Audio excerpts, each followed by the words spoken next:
Diary, hello from the study. It is January 2024. This is a status update video, and I'm going to start from the beginning, which is that I've been involved with computers for a number of decades, and in front of you are two of the earliest computers that I have owned. So the one on the bottom is a computer from about probably 1979 when I first bought this, and it cost a lot of money back then and didn't do very much. It came with 32 kilobytes of memory when it started. And I still am a member of the forum that looks after these computers, but I don't have a test machine. So this machine on top is a CS250 Cromemco computer, and actually it was a computer used by NATO. I bought this in the 1990s. In the 2000s, where it had been sitting in a warehouse, a NATO warehouse from the 1990s. So it had been manufactured in about 1990, roughly. It had been sitting in a warehouse all that time for about 15 years. And I managed to buy this computer new. Now, when this computer was sold to NATO, I think they sold it for about $80,000. I paid less than that, and it's been sitting here, not very usefully. And I've had a brainwave, which is, I'm going to turn this computer, it partially looks like it's converted, but as I'm going to explain, it's not at all converted, into a test machine, because these computers are very unreliable. And this one is working, and I don't want to dick about with it testing cards. So what I really want is a bare machine which can work and test cards and peripherals and discs and other sorts of vintage items of that genre. And this is going to be this machine. So this video is explaining how far I've got, which is not very far. I guess some of the problems are that you're working alone. It would be great if I had a buddy or someone who knew about this, who was physically here going, yes, I can help you put this switch in this place, but I don't have that. So it's motivation is somewhat lacking, I have to say. I'm looking forward to finishing the rebuild, but I haven't got very far. So first of all I've done is I've taken out all of the cards in this machine. We'll look inside in a minute. I'm going to try and build a new machine. Now, I know what I want to do. I know that it's a very time-consuming process getting it all connected. But once it's done, I hope it'll be a good test rig. So what have I done so far? Well, I bought this, which is an HXC floppy emulator.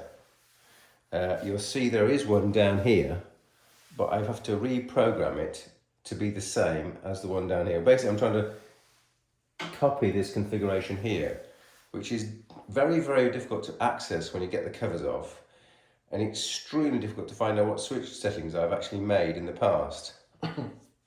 So this is a floppy emulator, and this will precisely emulate floppy drives when you put an SD card in here in a special format. This is an old 360K drive. This is a special Japanese 3.5-inch drive, which I've converted with some electronics to emulate an 8-inch floppy drive. So this drive is kind of unique in the sense that via modification it can spin at 360 RPM only, which is the spin speed of an 8-inch drive, and through a process which took me literally over 2,000 hours of work, I've converted the entire 8-inch drive collection into these 3.5 inch, into these smaller floppies. So I do have a set of hundreds of these floppies which precisely look like 8-inch drives, but they are 3.5-inch physical drives. So using this converted drive, and it's again change jumper settings, which you're going to have to try and figure out, this will be a floppy drive. And we can see on this, I've actually marked it as a B drive. This is a hard drive emulator. which actually runs Linux. So we have all the components. This is the floppy drive emulator. I've got to somehow fit that in here. What is this here? This is a brand spanking new serial to USB cable and electronics. The electronics are placed in here. Now, can you see that? I'm off camera. So this guy is interesting in the sense that it's compatible with not just Windows, which is the traditional Windows. In the vintage world, no one uses Macs really to access these devices. It's nearly always Windows, but this one is actually compatible with Mac OS. So I tried it first with Windows. I can actually get a serial connection to the serial port, and believe it or not, it does work with the traditional Unix screen command under Mac OS. So this is just an extension cable that will allow me to plug in on my computer. So let's have a look inside the computer so far and see how far I've got. I've actually booted it and it's crashed. That's probably because the memory's not so good. Okay. So far then, if we can try and see this.